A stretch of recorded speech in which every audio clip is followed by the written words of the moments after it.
anything like this in my life. America's Got Talent, Tuesday on NBC.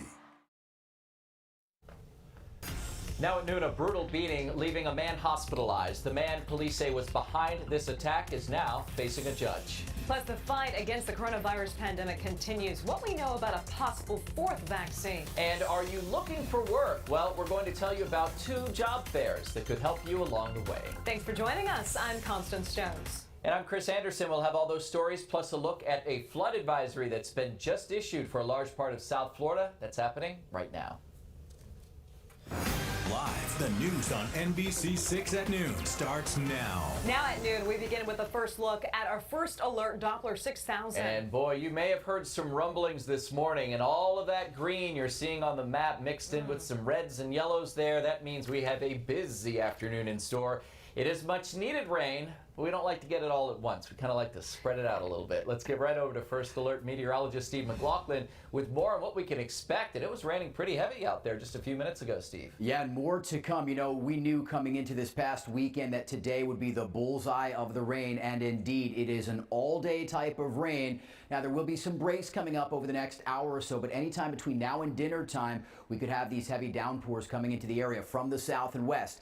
This green box is a flood advisory for basically all of Broward County and extreme northern Miami-Dade County. That goes until 2 o'clock. So this is where the waves of rain will cause flooding on roads and highways, 595, the Turnpike, I-95, all of these roads will be slow until 2 o'clock, and you know, it could be extended beyond that as well. Also notice a lot of lightning and thunder, all right? So this is going to be lightning and heavy downpours, no severe weather beyond that. But if you're watching from Fort Lauderdale to Oakland Park to Pompano Beach to Lighthouse Point, get ready, heavy batch of rain coming in, stretching all the way down the east coast to Hallandale Beach and Aventura. Just had heavy rain in Miami. It is now right over South Beach. A little bit of a break coming in from the west, but as we go out a little bit wider, notice more rain coming up from the south and west, and that is why we will stay with the rainy forecast the rest of today.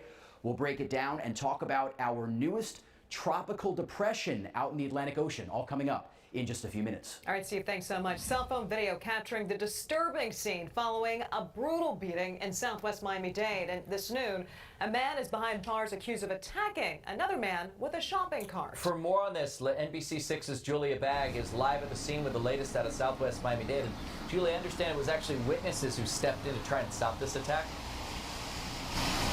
That's right, Chris. And just a short while ago, the suspected attacker went before a judge. I want to set the scene for you, though, here on Tamiami Trail, Southwest 8th Street. You see how busy this is? According to cell phone video and witnesses, it's all unfolded right smack in the middle of the street, Southwest 8th Street and 122nd Avenue. The latest information I have for you is, according to prosecutors, the victim, identified as Alvin Eldridge, he is not likely to survive. HP personnel advised that the defendant utilized a shopping cart to strike the victim on the face and head multiple times. Going before a judge in the case of a shopping cart attack, 36-year-old Dexter McQueen must now answer for charges of aggravated battery and attempted second-degree murder. I see a guy on the floor. This after a bizarre beating where witnesses accused Dexter McQueen of dragging a man onto Southwest 8th Street, stomping on his head, and then beating him with a shopping cart. Boom, boom, boom, 4 times. The startling scene stopped traffic after 10 o'clock Saturday night near Southwest 122nd Avenue, and at least one witness alerted police. I call 911, and I'm just describing everything that's happening. This guy's just repeatedly throwing the shopping cart at his head.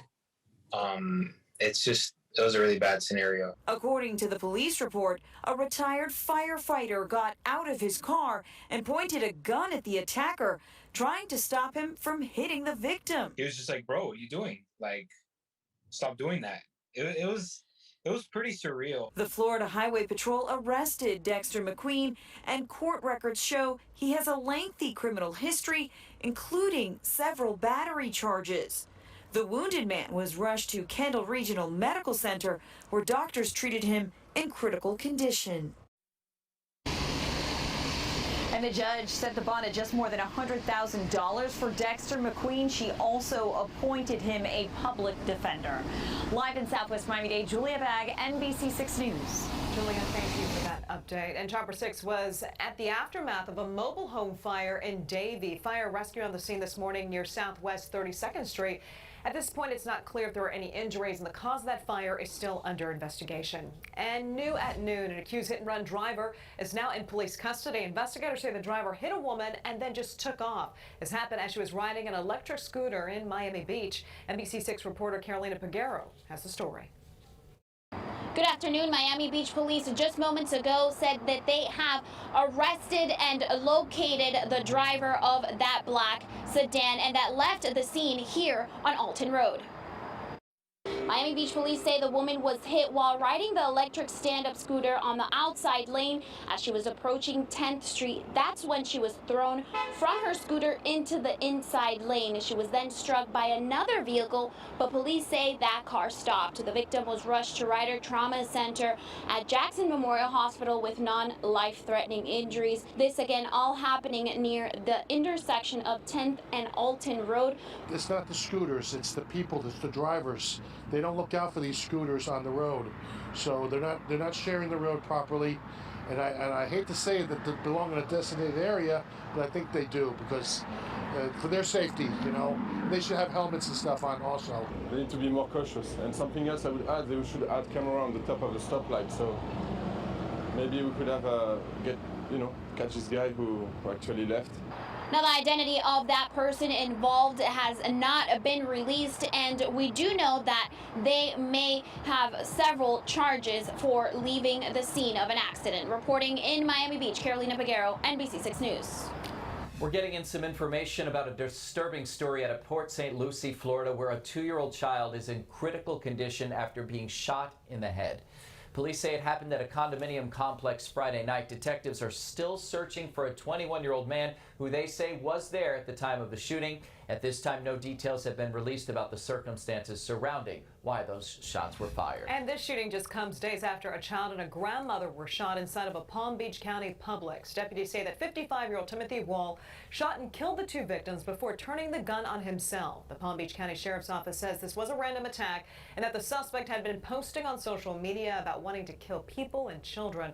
The department says that no one reported the disturbing behavior to authorities. The store reopened to customers over the weekend. Now to the latest in the fight against the coronavirus. This noon, we're learning that a possible 4th COVID vaccine is in the works. This as the Florida Department of Health continues reporting some promising numbers when it comes to coronavirus cases throughout our state. For more on this, we want to go to NBC6's Carlos Suarez, who joins us live with the very latest on these encouraging numbers. Carlos. Approval in other countries before the U.S., in part because the FDA may ask the company to apply for a full approval instead of emergency use authorization. NOVAVAX, based in Maryland, wrapped up a nearly 30,000-person vaccine trial that the company says showed an overall 90% efficacy rate, putting it alongside Pfizer and Moderna's vaccine and ahead of Johnson & Johnson. Now, the development of the vaccine could end up playing a more important role down the road when millions of Americans will need booster shots.